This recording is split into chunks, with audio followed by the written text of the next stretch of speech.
Hi, and welcome to From Many People's Strength, the podcast that covers Saskatchewan politics and current events. My name is Cory, and my pronouns are he and him. And my name is David. My pronouns are they and them, or he and him. Okay, so I want to start off today's show with the acknowledgement of the discovery of 215 children in Kamloops at a residential school. It's obviously like a dark thing for our history. It needs to be acknowledged, and we need to now actually try making some steps towards some kind of amends, right? Yeah. Like, too often we're still fighting against Indigenous peoples trying to just get the basic needs. Mm-hmm. And we still have, and then we're still finding like bodies at residential schools. So yeah, it's I attended the vigil at the legislature and a number of other events around this. And then Pride celebrations started this week, or Pride commemorations as well.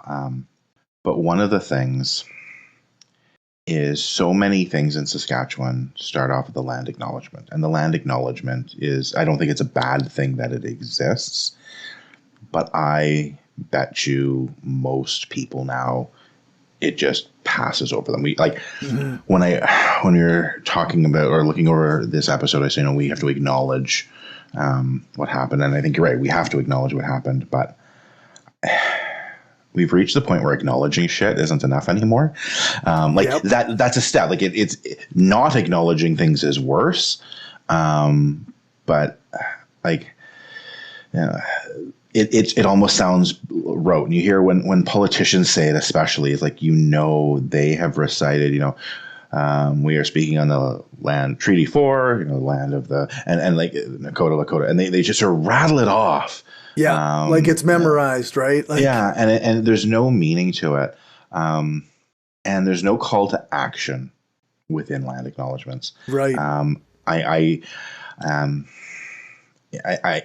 I kind of want to encourage people, like, if you are ever in a spot where you are called upon to do a land acknowledgement, do more than acknowledge, call to action within it, and try and make it relevant to where you're at. If you are at a trade show, acknowledge the land you're on, and then follow up with, and make sure you are purchasing directly from Indigenous artisans.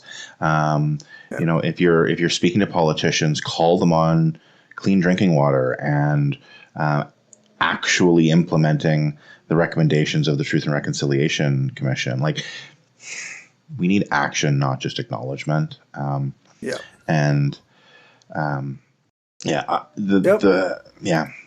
resiliency that is present within the Indigenous community is incredible, and it's fundamentally unfair that it has needed to be there. Like, anytime someone compliments resiliency, it's always a double-edged sword, because no matter what context is in, whether it's a child being complimented on the resiliency for going through a difficult time, or a community, or an individual, as soon as you're complimenting someone on the resiliency, you probably shouldn't have had to. They're probably in a situation that they shouldn't have had to have been in. I think at this point, what you and I can do is encourage people to listen and read and call on those who have the power to make change. And I like to say, I guess we don't have a story about it in here right now, but it would be great if we could get some clean drinking water to reserves and location, like basic human rights, basic needs, right? Like, that should be table stakes. Yeah. And I've said it before, like on the podcast, like I fundamentally think, if you as a politician have within your constituency, whether you're an MP, whether you're the prime minister, like mayor or whoever, if you have anywhere within the territory, the land, the constituency that you are responsible for that does not have clean drinking water, you don't get paid.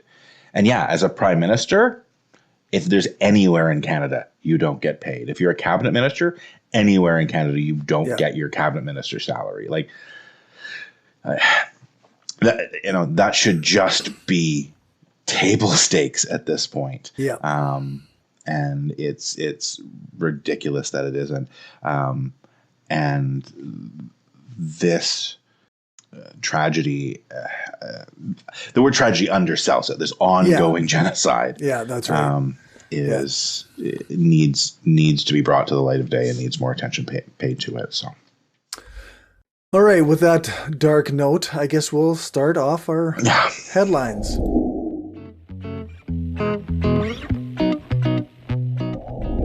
Gender and sexually diverse training program approved by Regina Public School Board. Yeah. So this is good. Yeah. So I went from a bit of a dark intro, but we'll change gears very dramatically into a more positive story. Unanimous, great. There's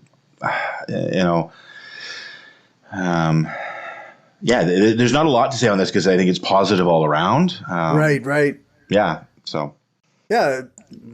By passing the new motion unanimously, the trustees have stated that what the board did in 2019 was a mistake, which I think our opinions are pretty well known on this sort of thing. Obviously, we were against what was going on. I'm not subtle, there. So, I think that's great. Yeah. And, a lot of schools, I think it gets consistency as well. Like a lot of schools have these available to them. Like I am very fortunate. My kids go to Wilfred Walker. We've had nothing but positive experiences there. I think my kids find the concept of some of the homophobia that I'm worried about them having to face because they have two queer parents. Like they're both like, if anyone tries to give a shit for it, we'll tell them to go fuck themselves. There's slightly different language coming from my 11 and 13-year-old most of the time. But that's the same. Most of the time. But again, it's they don't encounter tons of it, and the school's very supportive, and I think this helps make sure that it's consistent as well, though. And I think consistency is important. It means it's not a matter of, you have to worry about which school your kids are in. A teacher who came out as transgender at school inspires student and colleagues to live their truths. Yeah. I almost didn't include this because a person existing, they shouldn't have to be a news story just to exist. Fair. But at the same time, yes, this is good. Michael Megambeer was, I hope I said that right, is a person who is now out in public as a teacher. Yeah. No, it's, role models matter. Like you shouldn't have to say, you're right. But I end up talking about this all the time. Queer folks it's not that we're proud of our identity. It's that we're proud of what we have overcome because of it. And same for him, right? It's not like and I'm sure he would say the same thing. And he sort of talks about it a little bit. He was born who he is. That wasn't something he had control over. But the strength he has had to show to be his true self and be open about being his true self. Yeah, damn right he should be proud of that. Yeah, that's right. That's an accomplishment. So, and the fact that it's sort of, he talks about, business as usual. I'm guessing he probably still has, students talking in class and sneaking in their cell phones and texting and dealing with all of the other crap teachers have to deal with. Yep. And that's great. The fact that those are the things that he has to worry about. But it means that other students are going to see him, and students who are worried about their own life path are going to see a successful role model.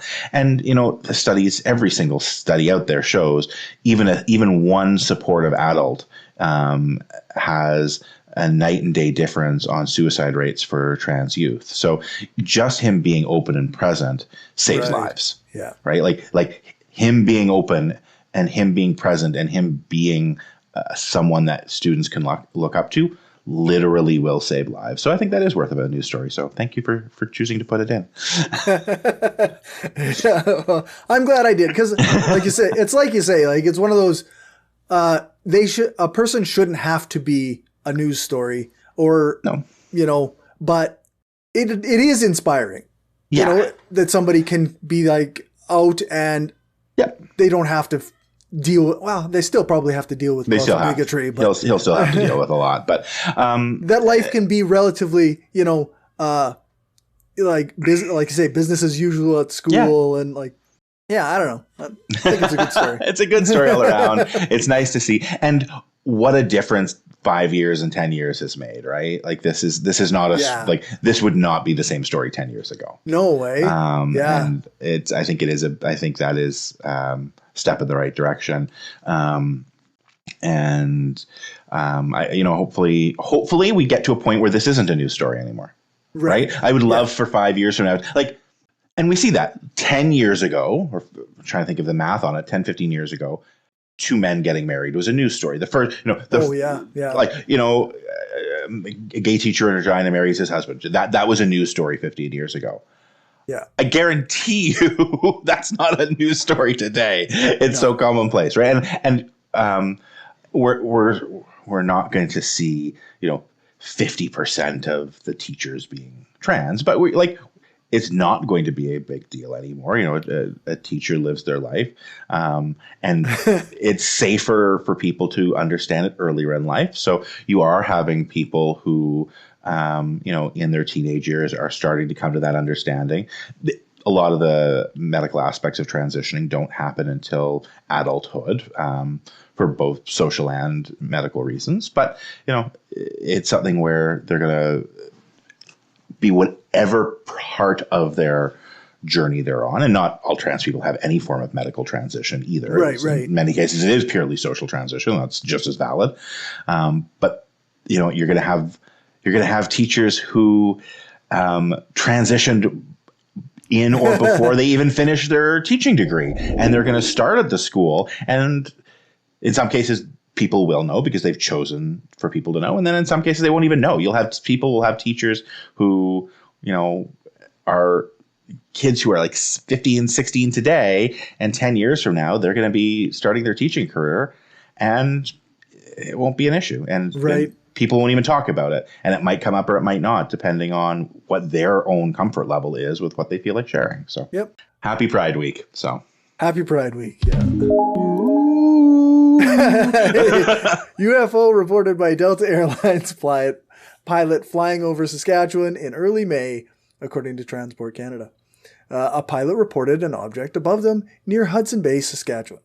It was apparently an object that was above and was moving back and forth on their radar, I think it was. And I mean, normally obviously I come from a skeptical background. So for me, this is okay, well, UFO and aliens don't mean the same thing, right? Correct. Yeah. So the fact that it's a story. It's a CBC. It's fun.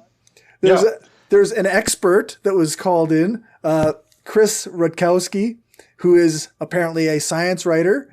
I checked. He does have a bachelor in science, so he's not completely, out of the wheelhouse. Good. And he works in media at the University of Manitoba. So he also writes a lot about UFO and I checked out his Twitter and he seems like actually a pretty skeptical person. So he's not just like a person who's of course there are aliens coming to and it's unexplained means just that. That's what the U in UFO stands for, unidentified, but unexplained as well. Until things have an explanation, they're unexplained, and there's lots of things in the world that are unexplained. And a skeptic does still say, there's the possibility of extraterrestrial life. I guess it's I would say the science seems to indicate it's an improbability. Yes, a high improbability, right? High improbability, but there's lots of things that they still happen. Yeah, and there's lots of things throughout human history based on the science that was known at the time. Right. There were things that were highly improbable. Light having a speed rather than being instant, and like all sorts of things. In theory, light speed travel isn't a thing that we can conceive of how to accomplish, but who knows where that'll be. The Big Bang. Prior to that theory being formulated, was a high improbability. There was and the science did not support the idea of the Big Bang, and it was a quote unquote religious nut who came up with that idea, right? It was the Catholic Church who first figured out the Big Bang, right? So we have all sorts of things where the science is skeptical about it. I think the idea is you just continue to follow the science, right? That's science does adapt and change. So while science was skeptical about the Big Bang, the scientific method when implemented properly has no opinion. It only has a method. And you apply the same thing here. So maybe we will get to encounter alien life in our lifetime, and that would be either fun or terrifying, one of the two, right? But I was listening to something today, and of course the hosts of the show that I was listening to, they're talking about it, and they're being like, this evidence isn't very strong, and this opinion isn't necessarily entirely correct, and eyewitness accounts of random objects that look like they're not moving like regular flights. It's all very wishy-washy as far as evidence goes. Yeah. But also, we all want aliens to be true. Of course we want aliens. We want the nice ones who help us out and solve all our problems for us, not the terrifying ones. That's true, yeah. Yeah. We want contact. We don't want Independence Day. Yeah. Northern Sask First Nations erect security checkpoint in response to uranium exploration and COVID-19. Clearwater Chief says there's been no meaningful consultation with the community on the exploration. And the Clearwater River Dene Nation placed a security checkpoint on their highway to, I guess, stop mining exploration from reaching where they want to go. Yeah. And I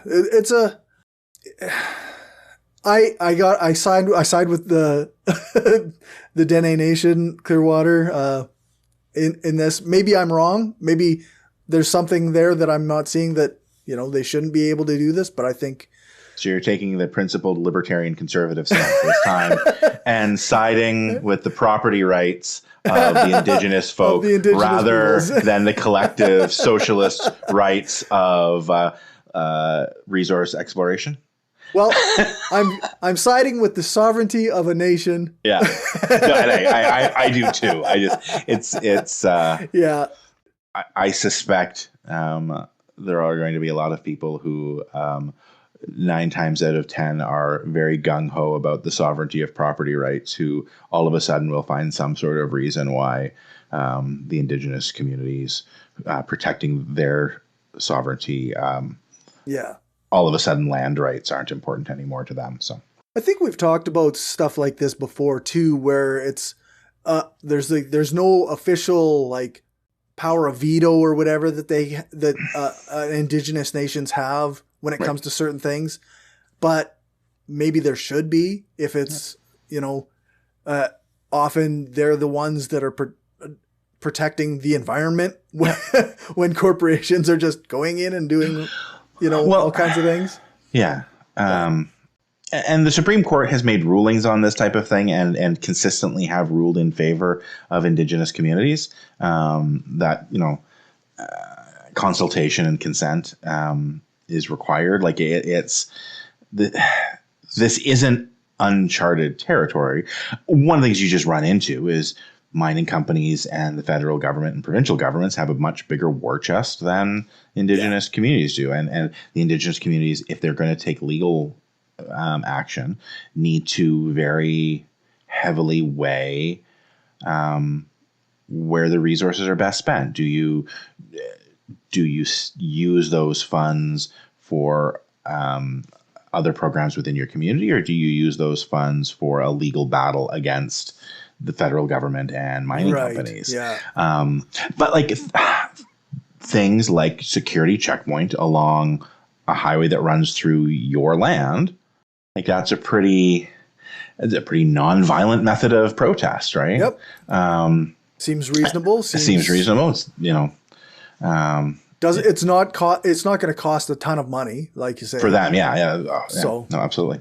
Which perfect, agreed. Like it's all in all, and again, this is not a case of me saying, we should never mine uranium. I personally do think nuclear energy is a viable method of transitioning off of fossil fuels. Yes. Also, above and beyond that, radiation treatment for cancer is a thing that I like, and other right. Like there are other uses for uranium as well, and there's some medical issues there. Regardless, right? It's so it comes down to a matter of not. I think this isn't a case of no, we just should never mine uranium no matter what. This is much more of a case of resource extraction can be damaging.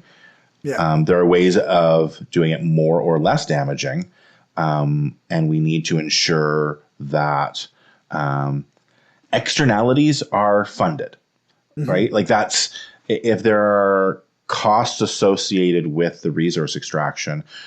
If those costs are not being borne by the mining companies themselves, the mining companies need to provide compensation to the individuals or communities or entities that are paying the price. Right. And that's the same as anything, right? Like if I come to your house and damage your house, if I vandalize your house for profit to me, I should have to compensate you for the vandalism that happened to your house. Arguably, I should get your permission first. Like if someone comes up to me and says, hey, I'll give you $1,000 to smash Cory's window, I should come up to you and say, hey, Cory, can I give you $500 to smash your window? Right? Like that's maybe a silly example, but that seems that's good. It's a fair way of doing it, right? And you can then say, hey, you know what, by the time I pay for an installer to come in and my heating bill while the window's smashed, it's going to cost me $500. It's not worth the hassle. Make it $600 and you got a deal. Right. And I can go, you know what? Yeah, I only get to keep $400 of the $1,000 then, but it's not my window that's getting smashed. So sure, I'll do it. I get to break a window and I get $400. Yeah, right. Like, good deal. And like, it's stuff like that where it's if again, there's a cost that's being borne by someone other than the person receiving the wealth. The person who's bearing that cost should be compensated and should have to give consent. And again, this is a freaking libertarian philosophy I'm espousing at this point, right? Like, this is not socialism at this point. This is very much, we are honoring the property rights. Like it's if you are stealing from someone and damaging someone's property for your own gain is theft. Like that's right. Like tax. Forget about the whole taxation is theft. Damaging someone else's property for your own personal gain and not compensating the person whose property is damaged. 100%. That is theft. So let's put something in place where the people whose land is being damaged gets consent and gets compensation. Saskatchewan has the best unemployment rate in Canada at 6.3%, and there were 4,100 more people working in Saskatchewan in May, a month when almost every other province lost jobs. I could not come up with, I know some of the people that I've interacted with, they really want to give the Sask Party a lot of credit for this. I'm not sure if they deserve it. I'm not sure they don't. Yeah. And if you look, it seems like there was some big projects, the 4 canola crush projects, the wheat pulp mill, Brant hired a bunch of people. It seems like there was about a 50-50 split between part-time and full-time jobs. It also looks like some of the job loss numbers prior was greater than the rest of the country. So that makes the recovery look stronger. But I would also say economic data on a 1 month basis is a pretty small sample size. So we'll see where things go. But, again, I would love it if the Sask party started taking responsibility when things go bad. At the flip side, though, we give them credit when things do go well. Right. Yeah. My instinct was that some of this is just because the world is moving on, and our like oil right now is at a decent price, and there's a lot of that going on again. I mean, I'm back to work, so so that tells you something, right? Like, yeah. And the other thing that came in, we had looser health restrictions in other places. Alberta and Saskatchewan were the only two provinces, like as of a few weeks ago, were the only two provinces to not have travel restrictions within the province, and to other provinces even. So, like, are we trading one for the other? Are we trading health for the economy? It might be. So, we'll see what happens, and we'll see how that affects long term. But again, everywhere is going to start loosening their restrictions soon, because as the vaccine rollouts continue, and we return to normalcy, we'll see some of this economic recovery in a variety of places.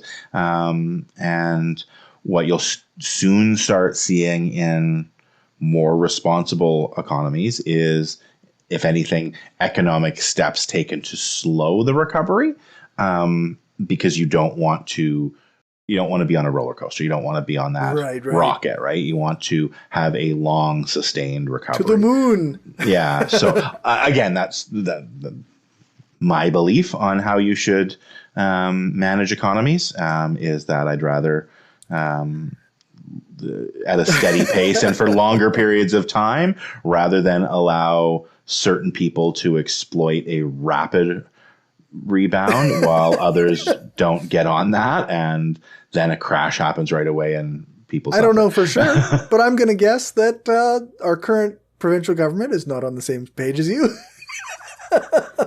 We'll see. We'll see. Yeah. That's going to be that is going to be one of the things that's affected federally, right? Interest rates. Yeah. The feds are going to be the ones that decide if interest rates go back up in order to. Talking about slowing the recovery is probably the wrong language. That would definitely get some people's hackles up. Spread the recovery out over a longer period of time.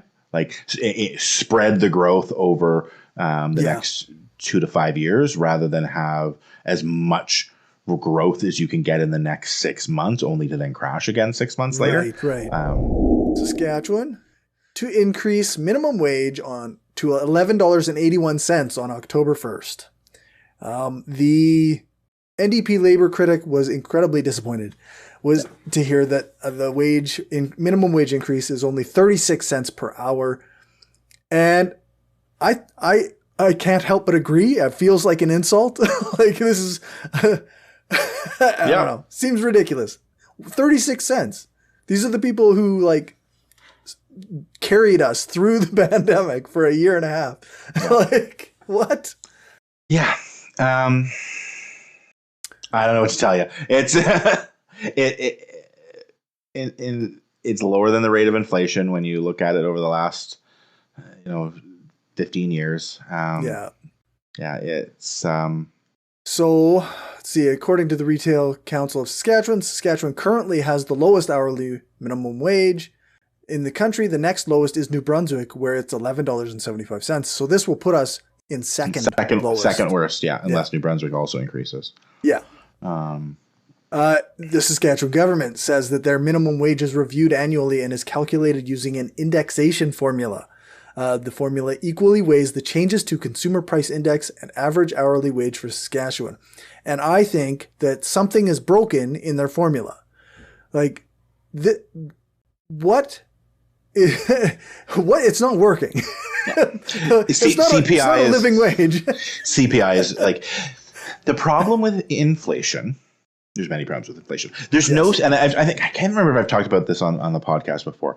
Inflation isn't one statistic. It isn't one metric. Inflation is an aggregate statistic. So there are different rates of inflation over different parts of the economy. And the CPI is a human creation. It is a social construct. But it's put that in quotation marks there. But like the CPI is economists who pick and choose different parts of the economy, different things, and say, okay, if we look at this basket of goods, how much does this basket of goods increase in price? But each individual item within that basket isn't increasing in price at the same rate. And how do you weight different things? How do you balance your weighting of inflation of home prices versus rent prices? Which one do you give greater weight to? Do you base it on the total value of the properties? Do you base it on the total number of people? Do you weight it by dollar? Do you weight it by individual?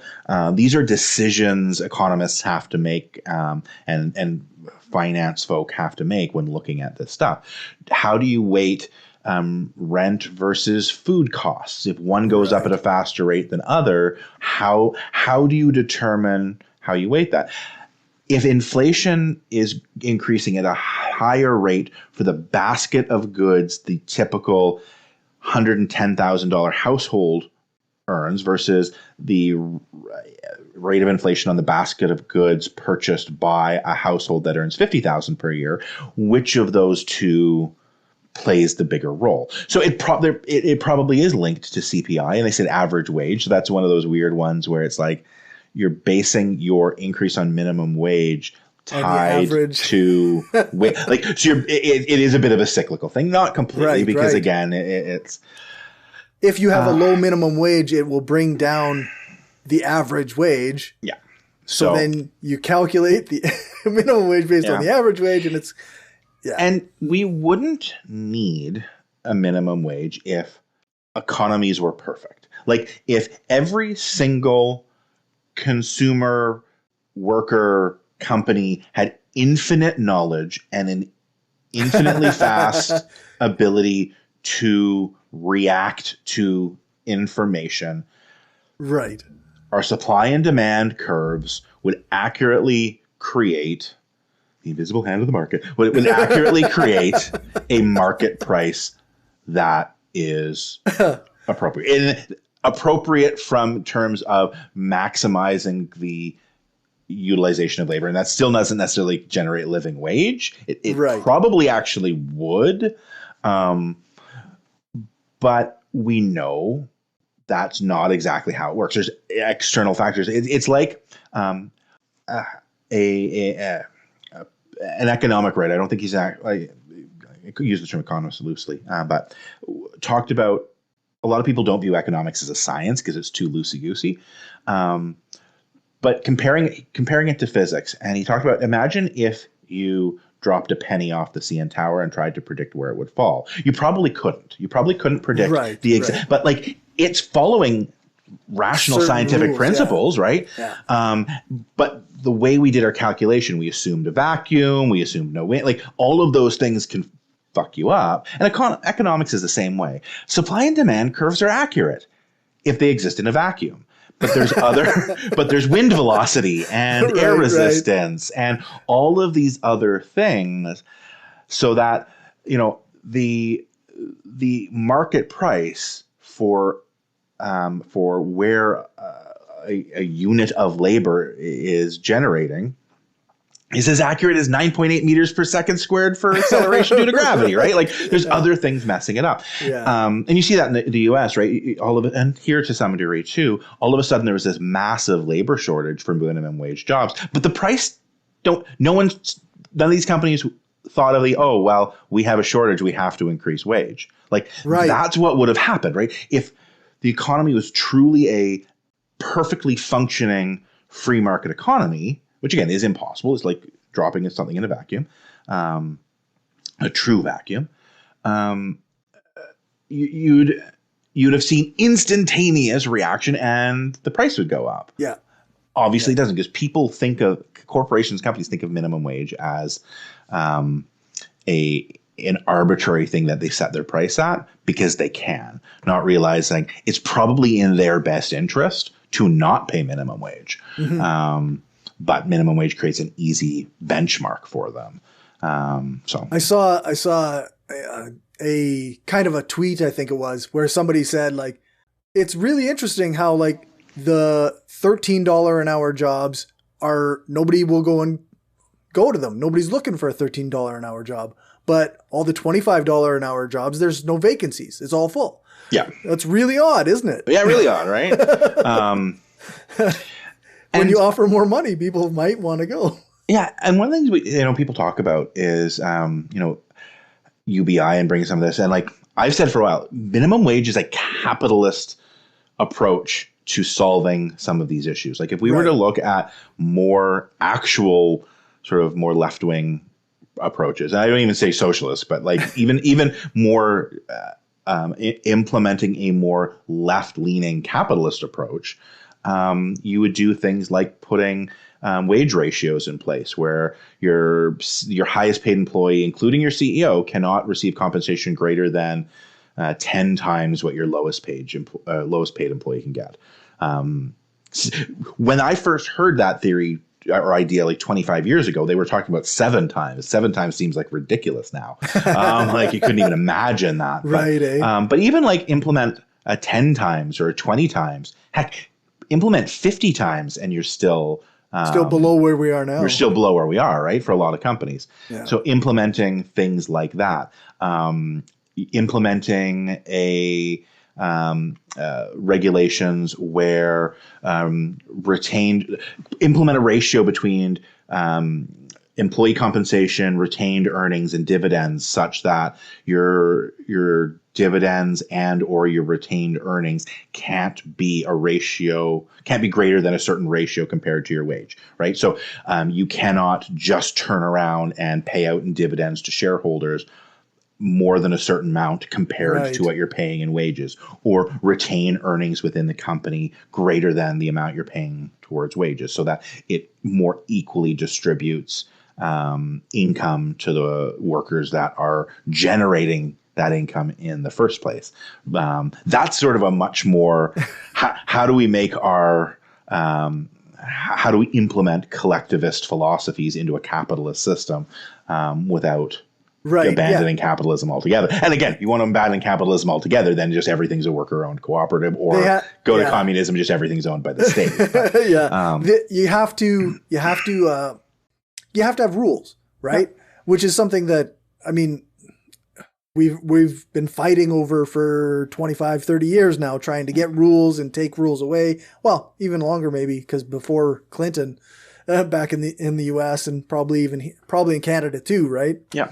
And the thing is, we have tons of rules that do benefit the companies. Like if we're saying government regulation is, defies the free market, well, we're already defying the free market then, because we already have government enforcement of contract. Like the value gained by private industry, because the full weight of the state's ability to exact violence, because that's, that's where the power of the state comes from. But the full power of the state can be enforced on those who violate contract.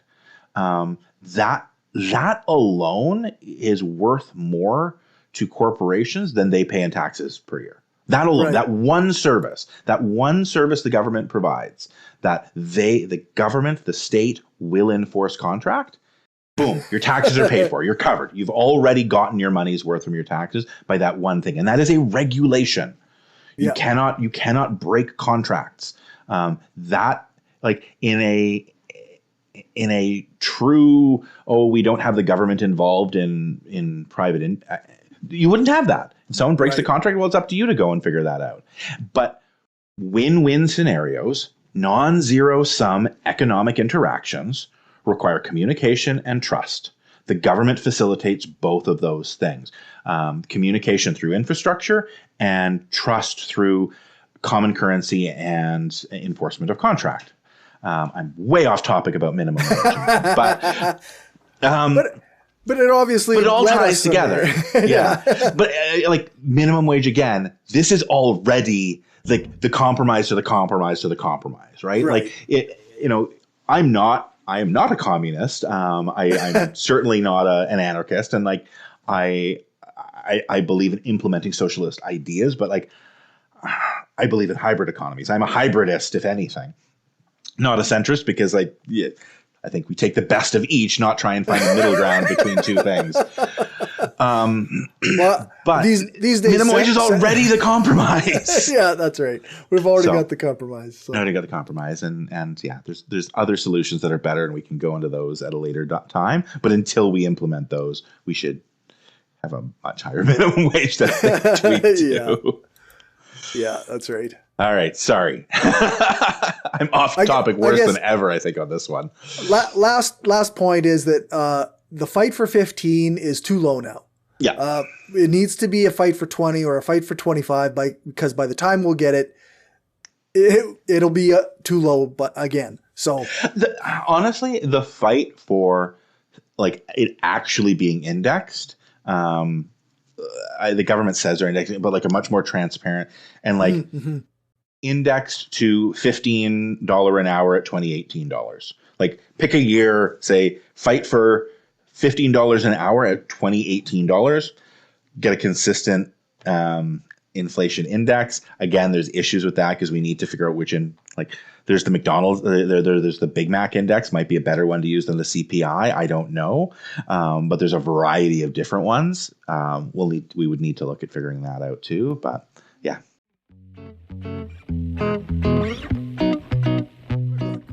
Queen City X returning to Regina this summer. The end. Yeah. Yay, I guess. I don't know. I'll see how I feel about that when it happens. Yeah. I know my daughter really, really, really, really, really, really, really wants to go. It's August. That's a direct quote, actually. Yeah. Nice.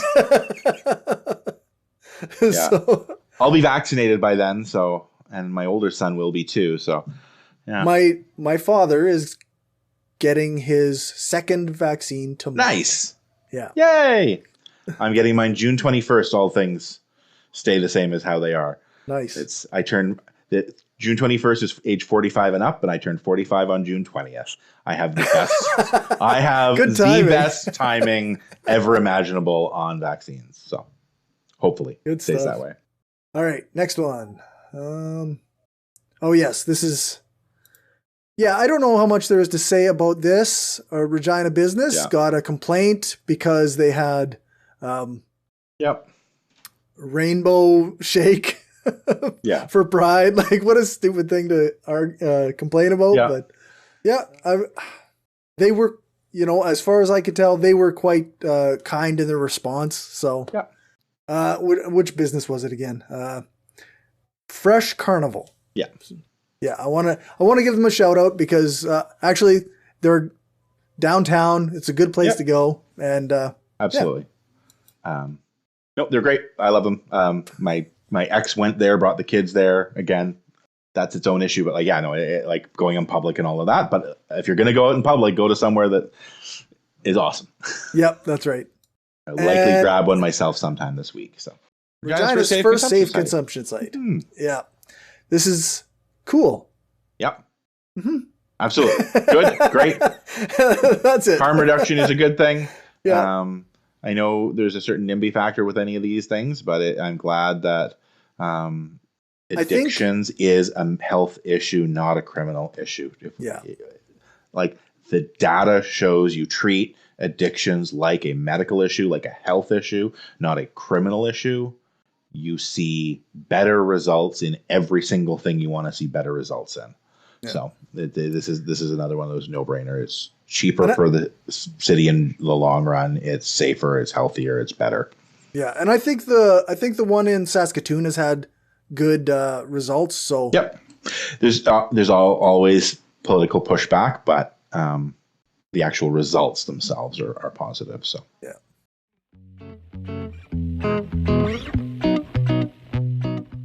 Sask School Division apologizes for sign that said farming harmed the environment. So the Outlook Elementary School, there was a message that said farming affects oceans, chemicals hurt habitats and species. They also decrease oxygen levels, which I think is actually just objectively true. but it made some people outraged, and they got it changed and an apology from the school. I don't know. I put this in our little bit deeper discussion stuff because I think it's important to acknowledge that farming does have environmental effects. Hmm? We like to imagine it as environmentally friendly, but various ways that we farm involve say the same crops in the same fields every year. There's continuous cropping. There's fertilizers. There's pesticides. These things all have an environmental impact. And yes, some of it's been studied very well, and they reduce the impact as much as they can. But that's not to say that it's never going to harm the environment. And we know that continuous cropping and these no-till crop seeding, it often depletes the resources from the soil, which is then something that that's why you need more fertilizer and more pesticides, right? This is where the idea that we can just keep doing the same thing over and over and over again with no change in how it's with no effects is pretty short-sighted to me. Yeah.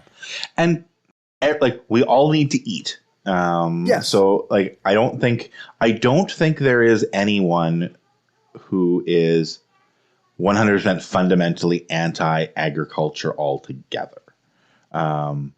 If there was someone who believed all agricultural is bad, I kind of put them in a similar camp to QAnon folk at that stage, right? Right. It's whether they're left wing or right wing. It's like there's a lot of people on the planet. They all need to eat. Yeah, and subsistence hunting and gathering ain't gonna feed the 8 billion people we got. No, that's right. So there needs to be agriculture of some kind, because otherwise you're advocating the extermination of 7 billion people. Yeah. Probably more. So anyways, I think that's a baseline understanding, which I think of I look at the sign, farming affects oceans. Okay. Yes, that's true. Yep. Chemicals hurt habitats. Some do. Some do. But water is a chemical. It's right. Yeah. This language on the sign reminds me of anti-vax language to some degree. It's a lot of this weird kind of chemicals hurt habitats and species. That's true. Yeah. They also chemicals decrease oxygen levels. Again, grammar. What's the noun you're referencing? The they there, right? There's a bit of pronoun noun confusion. It seems like they're saying chemicals there, but the sign isn't worded great. No. I think an awareness, if I were to have written the sign, I would probably even just change it instead of saying farming, how we farm.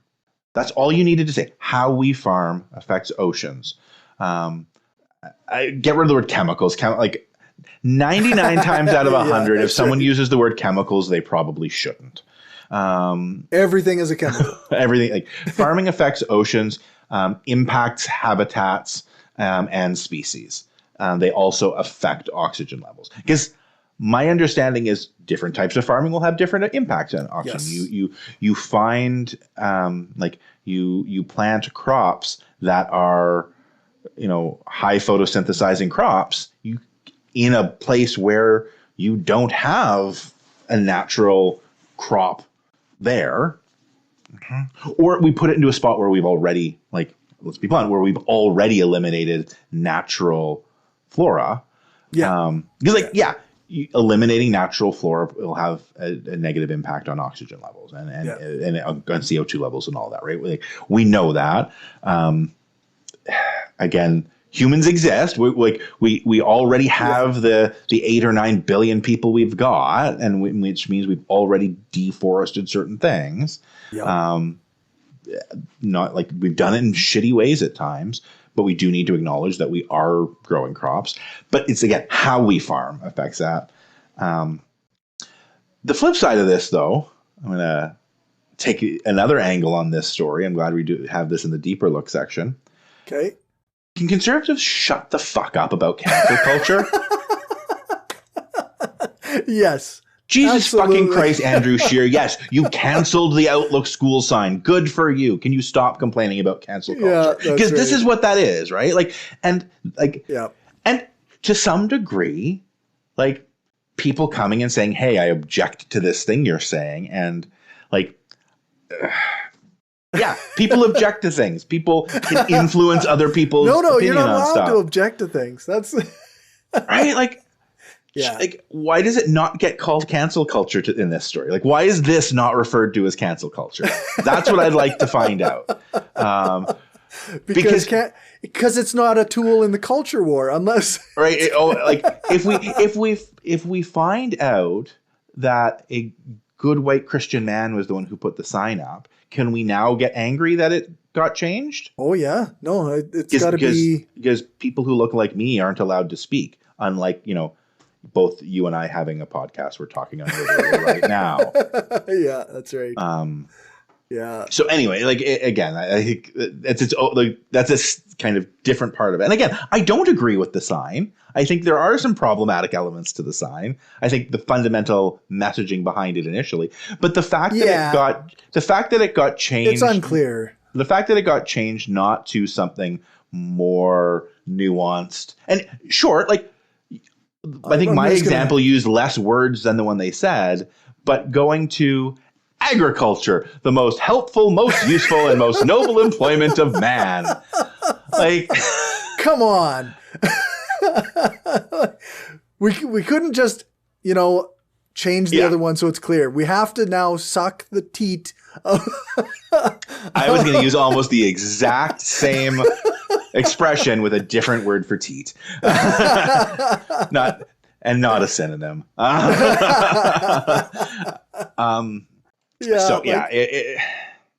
on. Yeah. I think you're right. The sign isn't clear. I think it depends on how you're reading it too, right? The grammar. I'm not a grammar person, so it doesn't. Sure, but it was unclear.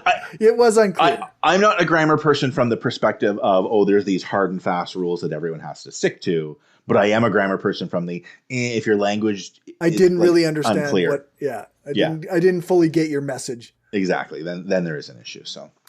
And yeah. But edgy racist jokes, if someone is making an edgy racist joke and we say, hey, maybe don't tell a racist joke, or hey, I'm not going to go to your comedy show because you're telling racist jokes, I'm supporting cancel culture by not going and giving money to a racist for being racist. But can we call this sign edgy? Can we call the original sign edgy and now complain about cancel culture? Yeah, and now right? It's cancel culture. Yeah. Or the original sign was politically incorrect. If we're using the language, it was a politically incorrect sign. It is especially politically incorrect in Saskatchewan, and it got turned into a politically correct one. This newspaper story could be titled "Saskatchewan School Required to Change Politically Incorrect Sign to a Politically Correct Sign After Andrew Scheer Makes Them." Cancel culture. After meddling from federal government. Okay.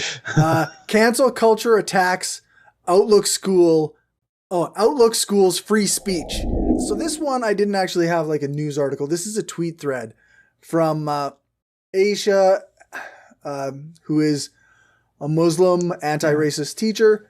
My guess is pronounced Aisha. Aisha. Yeah, you're probably right. Yeah, you're probably right. My apologies. I don't know for sure, but that would be my guess. Yeah. So there was a letter sent out by a professor from the University of Regina. Yeah. That essentially, like without reading the whole thing over, it says, okay, the very last of it is, I could not help notice that all 14 of the cheaters, because apparently some people had cheated, have East Indian names. None of the Canadian or other international students cheated. You must not cheat in Canada. Canadians do not like cheaters. Like, so on and so forth. Yeah. And the first half was legit. Like, hey, 14 of you got caught cheating on an exam. There should be a consequence for that. But why add the last part? There's zero value in that. That is someone who is racist got upset and let the racism out. Yeah, that's right. Right? Like they were angry. So because they were angry, they said something they wouldn't say under normal circumstances. But it was their actual, like, it's because they let their true colors out, right? I even can give somebody like a relatively benefit of the doubt, right? Like, okay, you're not, you don't overtly hold these ideas in your head. Like, you don't on purpose hold racist ideas, but they're in your head, right? And when you get mad in a situation like this, it comes out whether you recognize it at the time or not. And this is something I said on Reddit, is like, that's something that happens a lot. Like, this is racism like this from a person who doesn't think they're racist, who deals with various people of various ethnic backgrounds all the time. And then they get mad or they get drunk and they go on stage and, you know, like, like people do these things all the time. And it doesn't make it less racist, you know? No. The fact that so I don't know. And like everyone loses. Because the other part of this is what will also get lost is there were 14 people who cheated on an exam, and there's like likely that's going to get likely they won't face consequences now because their professor was racist. Nor should they. I think at this point, like, this right. Like I don't know how the university is going to deal with that side of it. But like, if it is cut and dry, and he's super passive aggressive. I shouldn't say the first part's fine. He's pretty passive aggressive in the first part. Apparently the policy here is that the associate dean wants to review all of the cheaters. Like, grow up. Something that I just don't get this. Like, you must not cheat in Canada. Canadians do not like cheaters. I don't know. Like, this is not a non-Canadian thing. Like, Canadians cheat. Lots of them do. Yep, 100%. Absolutely. Like, what is this? Absolutely. Canadians don't cheat? What? My guess, and again, bullshit speculation here, he probably was talking to someone from the culture that he is now identified. Mm-hmm. He's talking to someone from India who told a story about cheating. Like, I had a coworker, coincidentally, who was from India, who talked about the one school that he went to and how people cheated in his university, and told all these funny stories about it. Okay.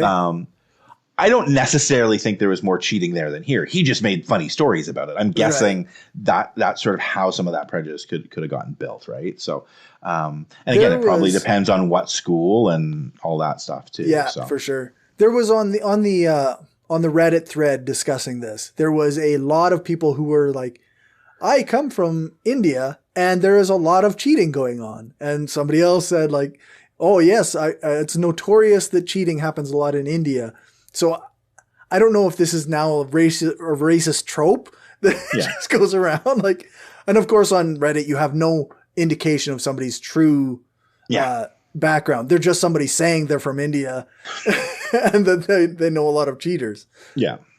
Yeah. And I don't know either. Like I said, my colleagues who came from India used to tell stories about it too. But at the same time, like, I know lots of people who spent their entire academic career in Canada and have stories about cheating. My whole life was lived among white people and there was lots of cheaters. Yeah, 100%. So, what a nonsense notion. Yeah, there's the meme that goes around, like, what's classy if you're rich but trashy if you're poor. Cheating certainly falls into that category. Yeah, that's right. And again, like we literally have heist film movies about college students stealing their grades. Yes. Right? Like there's entire heist films all about predominantly white college students cheating. Yeah. And we glorify that as a cool thing. And there was that big thing down in the States where like those famous the rich grades people, being bought. Yeah, they absolutely. were buying their kids into school. Yeah. This is come on. So it's not that people from India don't cheat, it's that people from everywhere cheat. Cheating is a natural human thing. Human thing that like I also think every exam should be open book, but that's its own story. I'm a passionate believer in open book exams because life is open book for the most part. And I don't believe that memorization is a skill that is that valuable. In the working world, again, today is the off-topic podcast, but in the working world, memorization is often something almost punished. I know for me it was because I worked, this is back when I was in remote channels within banking. So I was dealing largely with electronic channels. A lot of my employees were speaking to clients over the phone, but like dealing with a very fast-paced environment. I gave them shit for memorizing stuff and said, no, you look this up every time because the rules change. Don't memorize memorize what an interest rate is because an interest rate could have changed this morning. Stop memorizing stuff. Look it up every time. Yeah. And people go, oh, no, I looked it up an hour ago. Like, what happens if it changed a half hour ago? Right? Like, look it up. We have a process. Click on the things you need to click on to get and quote things verbatim. And like, not every job is like that. And obviously you do memorize things over time and you want certain things to be rote. But like, you give someone an open book exam, they're still going to have to memorize certain things because they're not going to be able to read an entire 500-page textbook to find the answer if they don't know generally where to look, if they don't have a frame of reference. The skill comes from knowing where to look and how to look things up. Create exams that are uncheatable. Like, in my mind, I think that's a far more important thing we should be looking at. And again, not every single exam can be that way, but certainly and I think I said all of them earlier, and I maybe misspoke, maybe only 95%.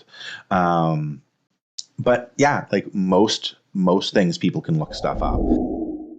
Orange is the color that's used to honor the survivors of residential schools.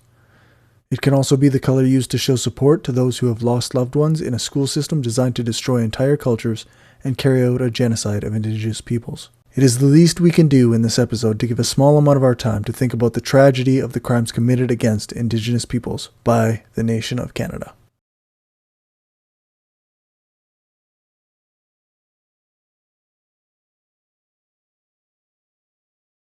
Sask First Nation set to examine residential school gravesite with radar this summer. The chief of the Cowessess First Nation says locating and designating of unmarked burial sites needed for healing. And yeah, this sounds like definitely something that needs to be done. All of these residential schools are going to need to be checked all across Canada. Yep. If they haven't been checked yet, they need to be checked. we wouldn't bat an eye if this was a middle class, a single middle class white person. Yeah. If someone went hiking in the woods and time has passed and we know they die, let's say we have evidence that they died, we would still expend resources finding the remains so that they could be interred, right? Like we would, that would just happen. And we let alone 215. We know that many families across Canada and in Saskatchewan have had children that they never saw again. Yeah. And with no explanation and no support, no nothing. Mm-hmm. You just never get to see your child again. And yeah.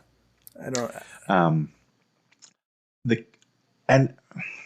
this is part of history. So some people are saying, like, this is not history. So it is part of history. Things that happened a year ago are part of history. Yeah. But this is not ancient history. No. My kids went with me to the vigil, and I asked them, like, do you know when the last residential school closed? And they both knew it was 1996 because they learned about it in school. Okay, right. Good. But then we talked, and I think it was actually 97 or 90. Like, I think it was the 96-97 school year. However, like, the exact year is not the super critical part, but so, do you know how recent that is? Like, because they're 11 and 13, so they can understand, they can memorize a year that it was 1996 or 1997. But then we started talking about what that meant. So 1997 was the year before I met their mom. Right. It was the year before I got my first job working in banking. It was 2 years after their grandma and grandpa moved away from Regina. This is very recent history. Yeah. Starting to put those things in place. The Kamloops school, when it closed, every single federal leader except Jagmeet Singh was school-aged or older. Yeah. Justin Trudeau was in elementary school when the Kamloops school closed. Had Justin Trudeau been Indigenous living in Kamloops, he could have been in that school. Like there were literally children the exact same age as Justin Trudeau, as the leader of the PPC, as the leader of the Green Party, as the leader of the Conservative, like every single political party, and not just the Bloc as well. Like all of them. I went and looked up their ages when I was trying to sort of come to grips with how recent this is. And Singh would have been 3, so he was 1 year younger than the youngest students were. But that's it. Like, this isn't ancient history. The people who are making the decisions about what we do are the same age as the kids who went there. Yeah, that's right. Those children would be adults now. Yeah. And the ones in Saskatchewan, even later, they could be even younger. Yeah. I was talking about this, and a friend of mine on Facebook said, yeah, I went to a residential school and talked about it. Yeah, there's, okay, so I'll bring up this other one. Sask First Nation lays moccasins at residential school site to honor children who died there, and 35 unmarked graves found at the site since it closed in the 1990s. So, yeah, this is part of this whole thing, right? Yeah. I'm not sure. Yeah. Yeah. There's one other, or is there 2 other stories on this? There are, yeah. There are a number of them. Yeah. Yeah, that's right. Yeah. Yeah. There were 2 more that you specifically earmarked for us to sort of talk about in regard to it. I think this might be the same story, just Muscogee. Oh, no. They're starting to look. This isn't the one about the vigil again, but this is the Muscowecan Nation ready to start painful search for school graves again. This is, I don't know how many things we can say about it again, but keeps happening. We keep finding new graves or unmarked graves, and we need to, support needs to be found. Justin Trudeau, I know, okay, so I'm not a conservative. Let me say that before I criticize Justin Trudeau, but kneeling at a thing at a vigil is not enough. He needs to do something to make amends. He has the power. He's the one who can do this. He can earmark enough money so that that the reserves have clean water for at least something. But also he could put in practice. He could do something to help these First Nations find the graves. He has the power to do this, and it's frustrating that instead he does a kneeling. And I don't want to necessarily say that you shouldn't kneel either. Like, do that too, but you're a person with power. Like, do something with that power. Why else do we have leaders? Yeah.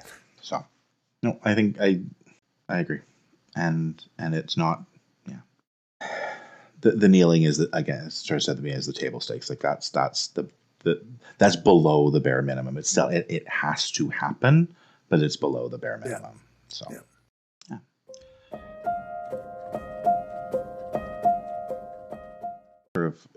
COVID in Saskatchewan. And I don't know how much more we need to talk about there.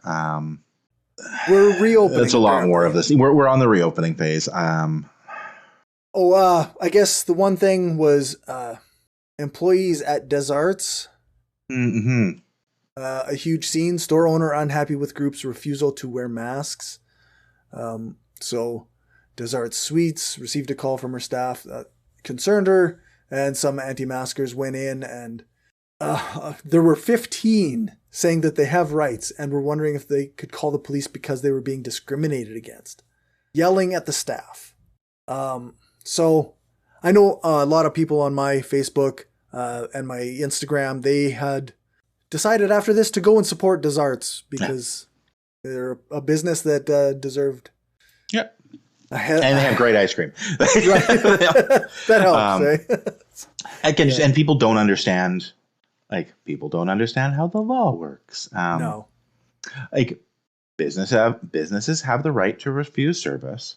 They are not allowed to refuse service on certain protected grounds, but those are limited protected grounds. You can't say, no, you can't come in here because you're black. You can't discriminate against someone because they're a woman or because they're queer. Anything that is a protected human rights ground, you can't deny service for. Yeah. But not wearing a mask isn't a protected ground. Anti-masker isn't a protected ground in our Constitution. So it's not against the law. Now, you can come and say it if you want to make the argument, and I will disagree with you, but you obviously have the right to make the argument that it is immoral or unethical to deny that. And if you want to try and have some variant of anti-masker added into the charter or the human rights code, or bring it to the Supreme Court and say being an anti-masker is an identifiable political entity. Right. Fine, I guess. I think you can try that. I think you're wrong. But if you're trying to base your argument on the law as it is today, not only do I think you are wrong, you are objectively wrong. Right. Yeah. That's not a opinion anymore. That is objectively false, because those who do choose not to wear a mask is not a identifiable group that's protected under human rights legislation. Right.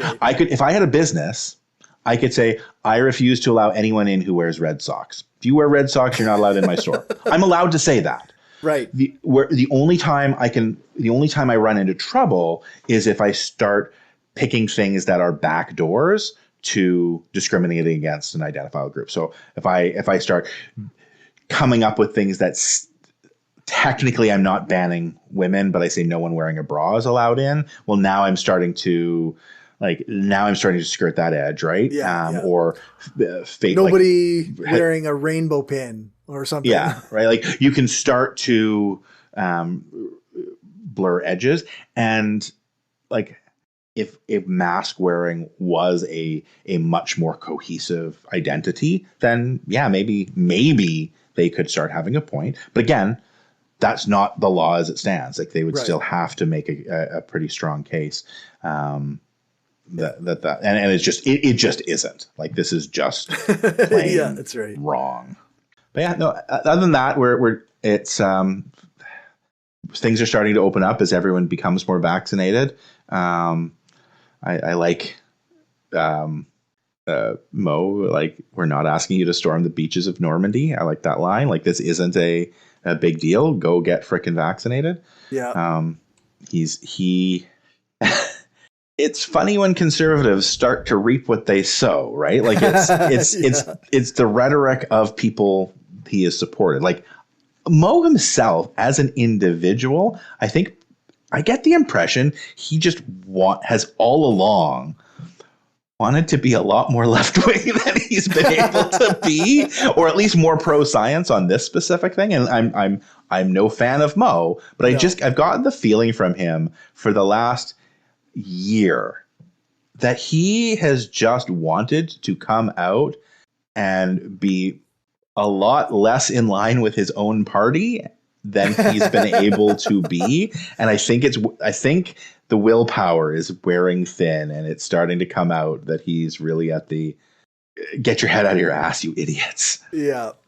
Because the people he's talking to aren't NDPers.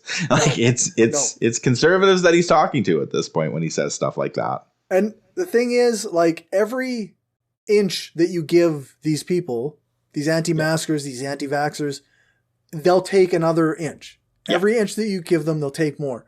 Oh, for sure. And his whole thing this whole year has been, okay, well, here, we won't do quite as much stuff to you. We'll encourage you to wear the masks. Okay, fine, we're going to mandate it because you won't if we just encourage you.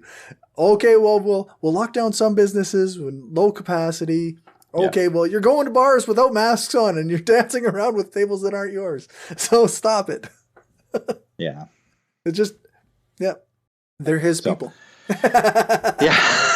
So anyways. Okay. Well, we'll wrap again. Hopefully we as this podcast continues, we will find ourselves in a few more episodes having almost nothing to say about COVID, and it will be lovely. Yes. That's my optimistic outlook for a few sessions, a few podcasts into the future. Yeah. All right. You can find us at anchor.fm/frommanypeoples. Our Twitter is at skpoliticspod. Our Facebook is facebook.com/frommanypeoplesstrengthpod. And our Gmail is frommanypeoples@gmail.com. Or you can buy me a coffee at buymeacoffee.com/frommanypeoples. Now at actual coffee prices. Yes, that's right. Now at actual coffee prices. The app thought we drank Starbucks when both of us are Tim Hortons drinkers. Yeah, that's right. Or McDonald's coffee. Yeah, that's fair. I'm a tea drinker anyways, so but well, there you go. Yeah. But I'm still not drinking $5 tea either, so it's now you can buy us a coffee for only $2 instead of $5. And this the money we have gotten so far is going to go to a new microphone. So that's something that's good. That's amazing. I will be more clear apparently. Well, we'll see. We'll see. Okay. All right. Now I'm awkward again. All right. Thank you once again, Cory, for doing all the legwork and gathering up stories and making the technical stuff happen. I appreciate my ability to just show up and give opinions and talk. And I'm, as always, amazed that people want to hear my opinions. So thank you to everyone who takes time out of their week to listen to things that we have to say. So that's right. Thank you for listening, and thanks for joining me, David. All right. Take care. Well, you too.